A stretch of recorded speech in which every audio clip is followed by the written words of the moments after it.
Hujambo na karibu. Leo ningetaka tuweze kuangalia mfano wa mtihani wa grade 10 Kiswahili. Tutaangalia sehemu ambazo pengine zinafaa kutahiniwa, na ikiwa kuna sehemu ambayo pengine nitakayoacha, tafadhali tuambie tu pale katika comment section. Katika sehemu ya kwanza, tuna kusikiliza na kuzungumza, na hapa mwalimu anafaa kusoma matini mara mbili, alafu mwanafunzi anafaa kusikiliza kwa makini na ajibu maswali. Tuko na matini hapa ambayo mwalimu atasomea wanafunzi, alafu tuko na mfano wa maswali hapa. Ufahamu wa kusikiliza, ujumbe na fani. Eleza ujumbe mkuu unaopatikana katika matini. Bainisha mbinu moja ya kifani itakayotumika kueleza aeleza idhima yake. Kisha kuna matamshi bora, kuna kuzungumza kwa kupasha habari kwa maneno yako. Toa taarifa fupi kuhusu umuhimu wa kusema ukweli shuleni. Kuna kusikiliza kwa kupata habari, kuna kusikiliza kwa kupambanua, na uzungumzaji wa papo kwa hapo. Eleza kwa ufupi ungehisi vipi ungekuwa ni wewe mwalimu mkuu kwa fasihi simulizi hiyo. Katika sehemu ya pili ni uandishi wa insha, na katika uandishi wa insha tunaona kwamba tuna insha ya kisimulizi na insha ya maelezo. Hapa unafaa kuchagua insha moja kati ya hizi mbili. Simulia kisa kinakachoonyesha athari za kusikiliza ushauri wa wazazi.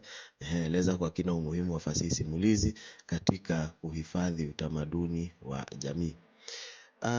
Na zote ni alama 15.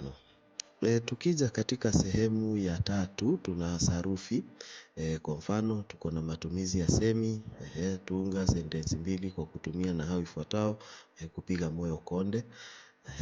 Kuna sehemu ya kutoa majibu pale. Uainishaji wa maneno, tambua aina ya maneno yaliyopigiwa mstari.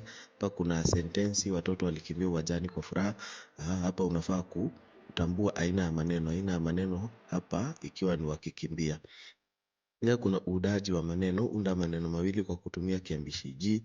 Tuna nyakati na vitenzi. Badilisha sentensi ifuatayo iwe katika wakati ujao. Pia kuna kauli. Badilisha sentensi ifuatayo iwe katika kauli ya kutendewa. Hizi ni kauli za mnyambuliko. Kuna ukanushi. Kanusha sentensi ifuatayo. Kuna upatanisho wa kisintaksia. Eleza makosa mawili ya kisarufi katika sentensi ifuatayo kisha urekebishe. Kuna vitabu nzuri iko mezani. Unaeleza yale makosa ambayo yako pale, alafu pia unaandika sentensi ambayo imerekebishwa. Pia tunga sentensi sahihi kwa kutumia kivumishi cha sifa. Hapa ni vivumishi. Sehemu ya 4 kuna kusoma ufahamu, na kuna ufahamu wa kwanza ambao una alama 5. Soma kifungu kifuatacho kisha ujibu maswali ya huo ufahamu. Eleza wazo kuu la kifungu. Taja faida moja ya ushirikiano. Toa maana. Kisha kuna ufahamu wa pili pia alama 5. Kuna kifungu kifuatacho. Soma kifungu kisha ujibu maswali hicho kifungu. Eleza changamoto moja iliyotajwa. Taja suluhisho na kadhalika. Sehemu ya ba tu, hii ni fasihi, na ni yale tu maswali ya kawaida ambayo tumekuwa tukipata. Fasihi simulizi. Eleza maana ya fasihi. Fafanua sifa 4 za fasihi simulizi. Taja umuhimu wa fasihi simulizi katika jamii ya kisasa. Tofautisha kati ya hekaya na hurafa. Eleza maana ya semi na taja aina zake mbili. Eleza dhima ya ushairi simulizi katika jamii. Eleza maana ya maigizo na utaje vipengele viwili vya mawasilisho yake. Alafu kwa ufupi eleza kwa ufupi maana ya bunilizi na taja aina mbili za bunilizi. Huo ndio mfano wa Kiswahili grade 10.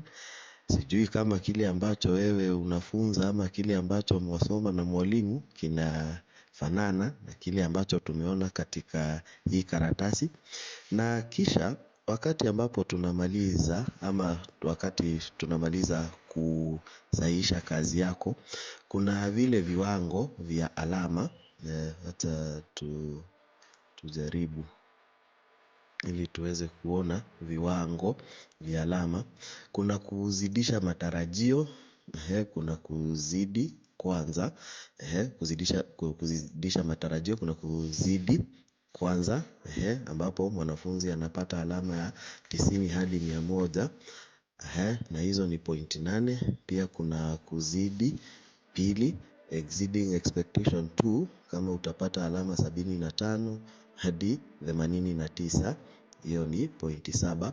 Kuna kukidhi matarajio, kuna meeting expectation, kuna kukidhi matarajio 1, kukidhi matarajio 2, na alama zake ziko hapa na pia pointi zake 6 na 5.